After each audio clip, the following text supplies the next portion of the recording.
Welcome to the Heal Yourself podcast, where we dive deep into all things healing. I'm Denise, a speech language pathologist and a self-love coach for adults and teens. And I'm Kira, a traditional naturopath and functional nutritionist, and we're here to guide you through the transformative process of healing your body, mind, and soul. From the latest in functional medicine to nurturing your relationship with yourself, healing trauma, and even transforming your money story, we're here to empower you with the knowledge and tools to create lasting change. So whether you're looking to heal physically, emotionally, or spiritually, join us as we explore the many paths to wholeness and wellness.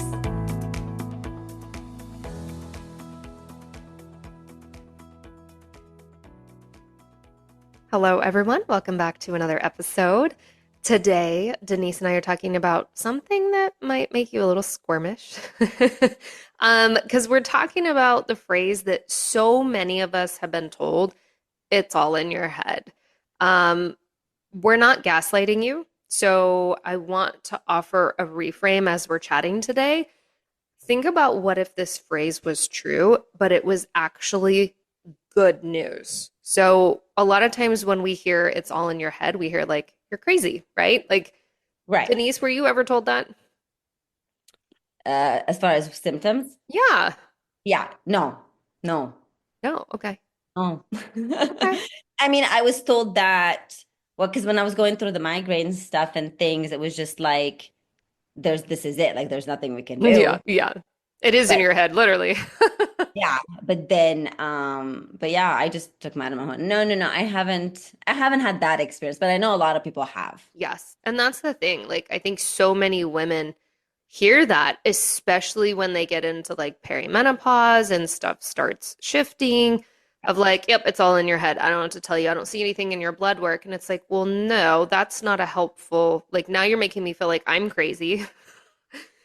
But that's the thing. I want to talk about it as maybe it is all in your head, but not from the crazy perspective. You know what I mean? Like when we say something is in your head, I want you guys to view it as the lens of like mind body medicine, your thoughts, your beliefs, your stress, your emotion. All of those things are shaping your biology. So it is in your head. Yeah, so we are reframing it. So so the terms that we're using, it's in your head. We're not using it kind of like you're crazy. You don't know your body. You don't know Mm-hmm. yourself.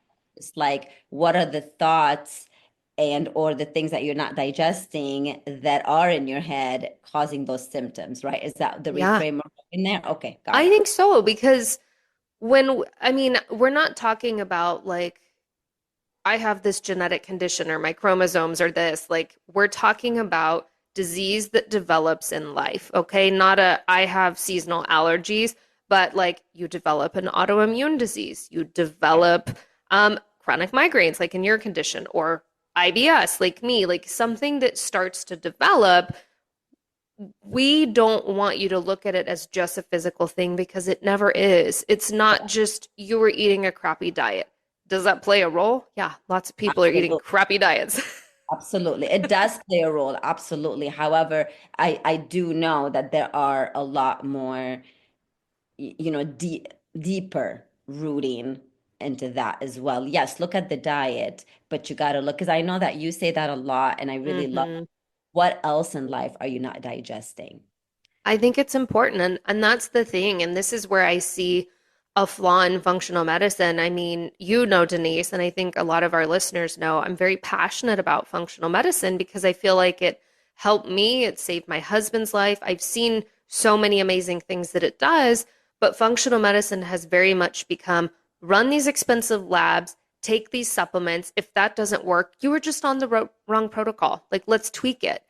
But You remember? that's Do you remember when we were in school together? What did our mentor tell us when we are actually talking about the supplements course? Remember, she said that don't replace as a practitioner, hmm don't replace the prescription, Yeah. prescription with a supplement link, right? And that's, I know where you're coming from because I know that you see a lot of clients and you see a lot of practitioners, as part of your field.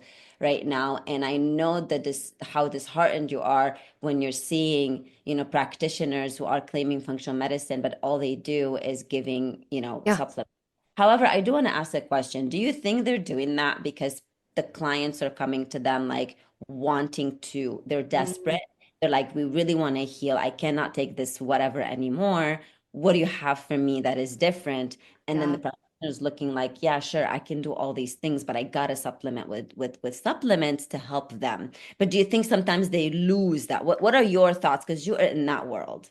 I think it's twofold. That's a good question because I think that in the practitioner space, I can't talk. There's like people for the most part have good intentions, right? They're getting into it because they want to help people.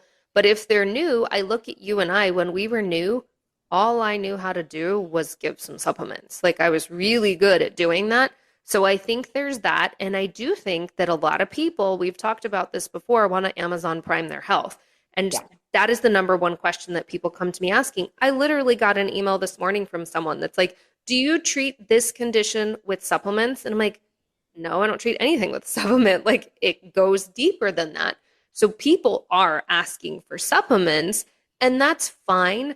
But I think the disconnect is there are some who will just do supplements, but they're not paying attention to what's happening in the mind. You can't out supplement a crappy mindset. If you hate your life, you have crappy relationships, you don't know how to manage stress, you're not eating well, you don't get in the sun, like You're it not doesn't managing your matter. finances well. It's not like it's everything. Yes. It's relationships, finances, career, hobbies. You're not taking care of yourself. You're not filling your cup. Like those really, really play a huge role. Yes, diet, great, and supplements and everything. But in general, like if you look at all the other areas, like let's say your diet is on point and your supplements are on point. However, everything else in your life is crumbling. Hmm. Okay, sure, sure. Let me, I mean, the supplements are going to work, absolutely, and the diet will work. However, they only work to a certain point, Yep. right? And then something else is going to show up and then, create even more problems. So it is in your head, meaning that your mind and your thoughts do matter. Yeah. Even if we go into the client that deals with health challenges, let's use my husband, right? I've talked about him, autoimmune hepatitis. He has no symptoms. He's in remission. Things have been great. But in the beginning, I know he made things worse because as soon as he received that diagnosis, he went to, oh my gosh, what's going to happen to me? Googling stuff, joining Facebook groups.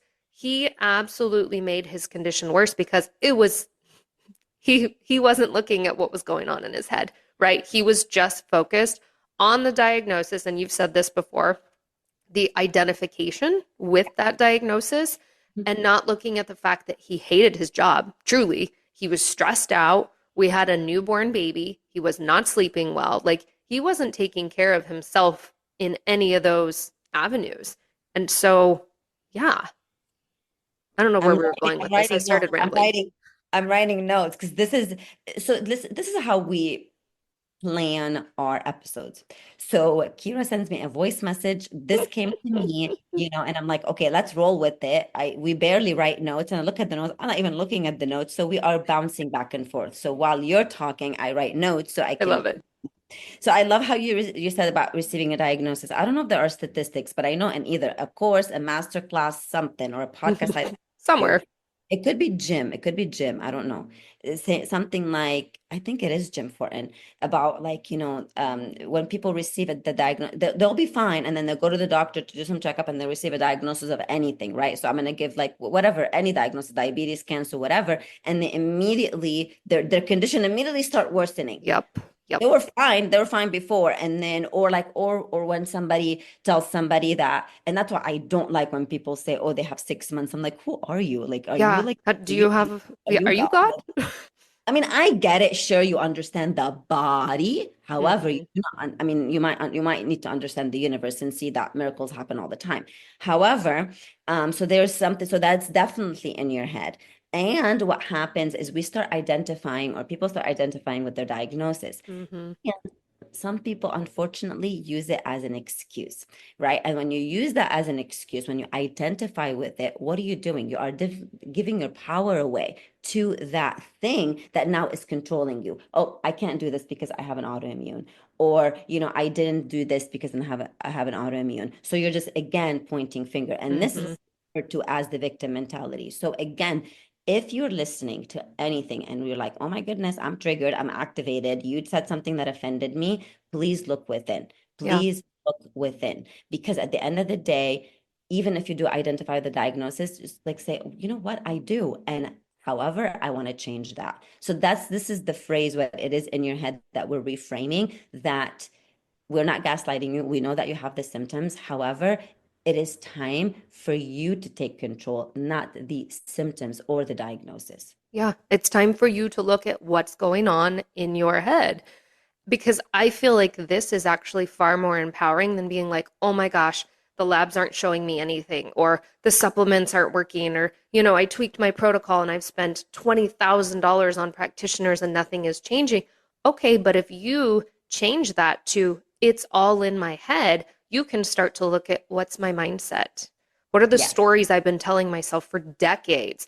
What unprocessed emotions or trauma are living in me? That is more empowering than, well, I need you to tell me what to do. No, no, no, no, no. You heal yourself.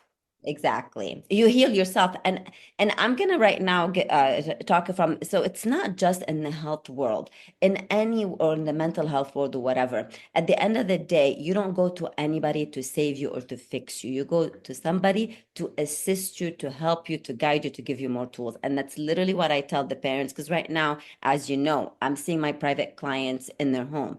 And it's amazing because the parents are there. Maybe some SLPs may not like it. I love it because they are there. I am teaching them, I'm coaching them, and I tell them, listen, I don't have the magic wand. I teach you, I teach the students, I give you the strategies, I give the students. I don't go with them.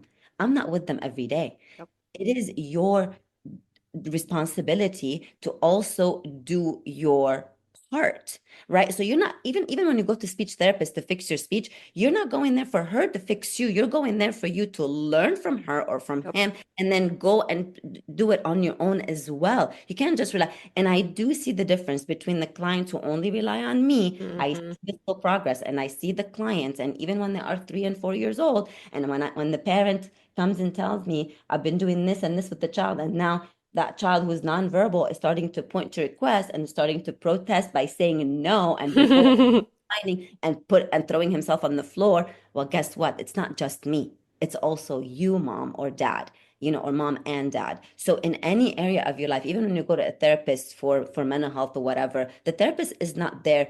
I mean, they give you advice, they give you tips, they give you the tools, but it's up to you. Yeah. So what we're saying is, because remember, what do we say? The first step to change is awareness. And saying it is in my head, that doesn't mean that you are dismissing yourself, dismissing your symptoms, dismissing your pain, but you are taking control of it. Mm-hmm. And it means you're starting to look at what's going on in your head. Like, I want to give a couple examples here. If Absolutely. you're somebody that is a chronic worrier, right? You worry about everything in the future, everything that might go wrong. What are we doing in the body? Well, now we're raising cortisol. Well, chronically elevated cortisol levels are going to lead to gut issues, to hormone issues, to immune suppression, to fatigue. Like, it creates a ripple effect. It's not the cortisol. This is the thing that I have so many women come to me and they're like, I think I have adrenal fatigue. And I'm like, okay, but what led to that adrenal fatigue? It doesn't just happen. Were you worrying? Were you not holding boundaries? Like, what was going on? The same thing with grief. If you're someone that shoves that grief down and you don't properly grieve something, or you continue to let it bug you years later, right? Like, let it go. That's going to shut down the vagus nerve. Then we're going to deal with slow motility and constipation and thyroid issues. Like, you can see how one teeny tiny little emotion that runs rogue is going to start to create some physiological issues. But we just look at the physiological, we don't look at the emotions, where we should be saying, okay, if this is happening and I have chronic constipation or migraines or thyroid issues, what has the body been trying to tell me throughout the years that I am choosing to ignore? Absolutely. Absolutely.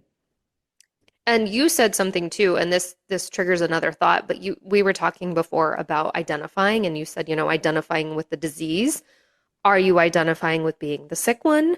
Are you identifying with someone who is never going to get better? And I remember a quote, and I don't Love remember if this was Anita Morjani or someone else, but it was the best way to heal is to not need healing, if Ooh. that makes sense. Meaning, I stop love that. focusing on why you're broken and start focusing on how amazing the body is. And that is not an easy thing to do. I'm just going to say that. I'm well aware that when you were in the thick of feeling absolutely awful, just going, I feel amazing is not going to work. No, no, I get it. I get it. And it's Yes. okay to go through those. I Yes. get it. However, when you are, when the pain is, not crazy, or when you feel better, this is when when we're looking within and working on the emotions and stuff like that. You want to do that when you are in a state of mind that is Mm-hmm. not. And so if you have an autoimmune and it's flaring up and you're in pain, we completely get it that you need to go through that pain. Yep. However, also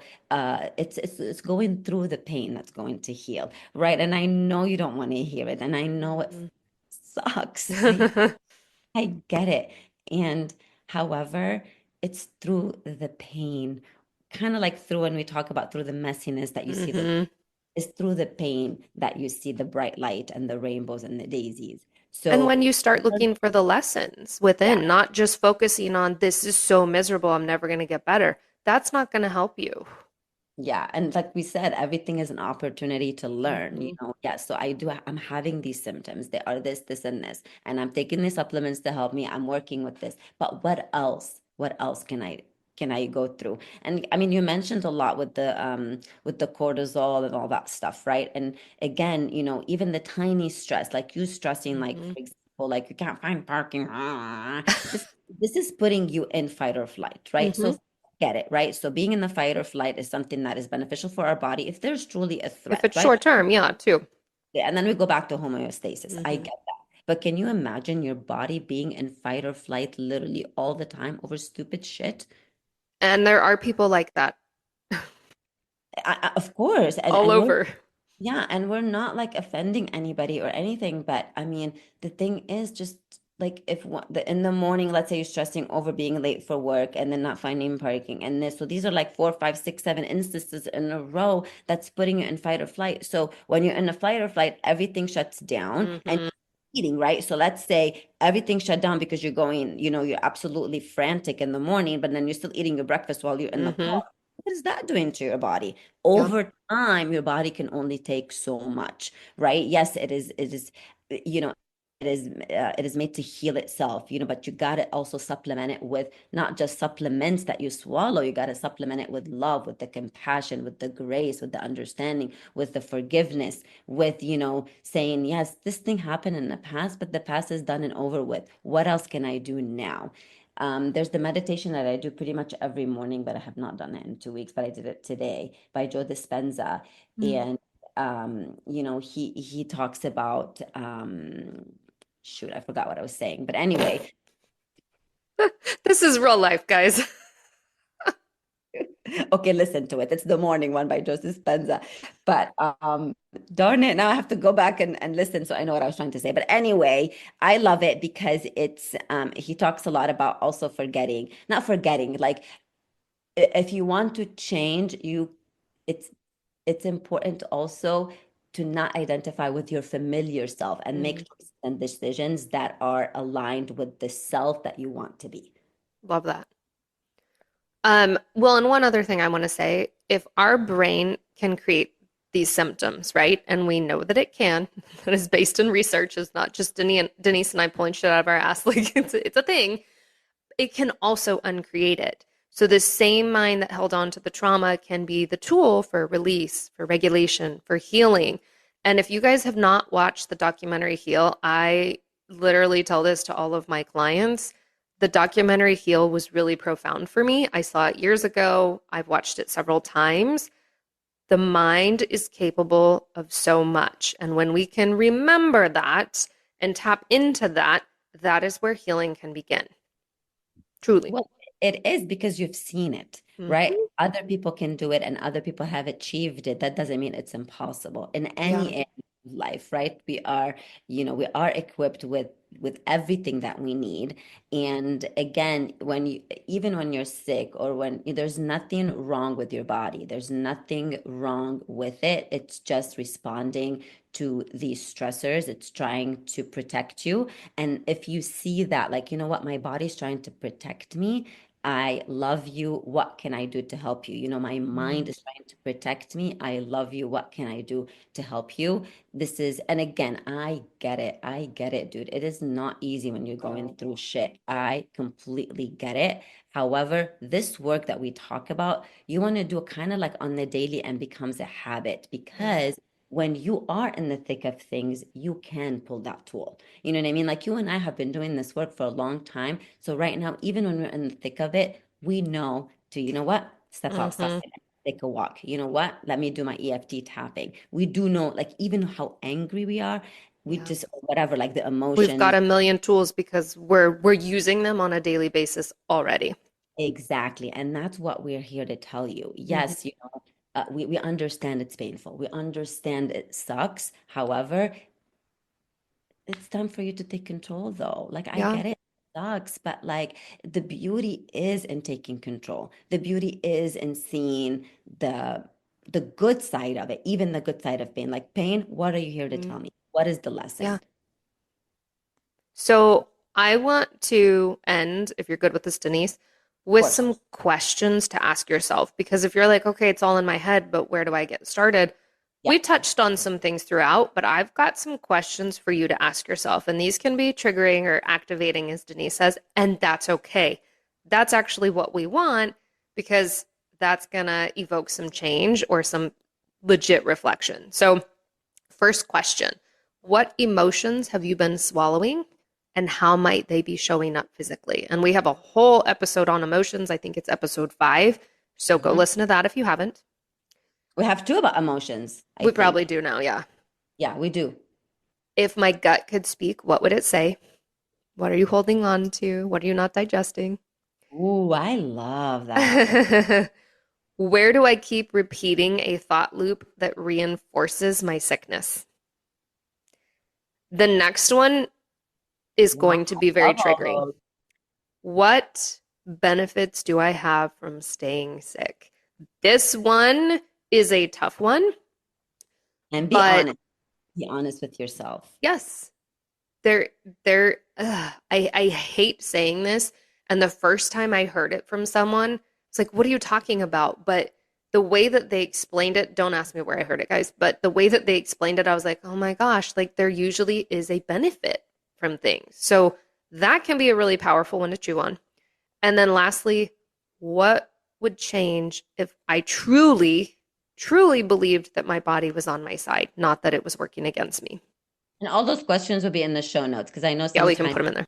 driving, I get it. Like, you want to go back to the questions, we'll put them in the show notes. But I love all those questions. They're very triggering.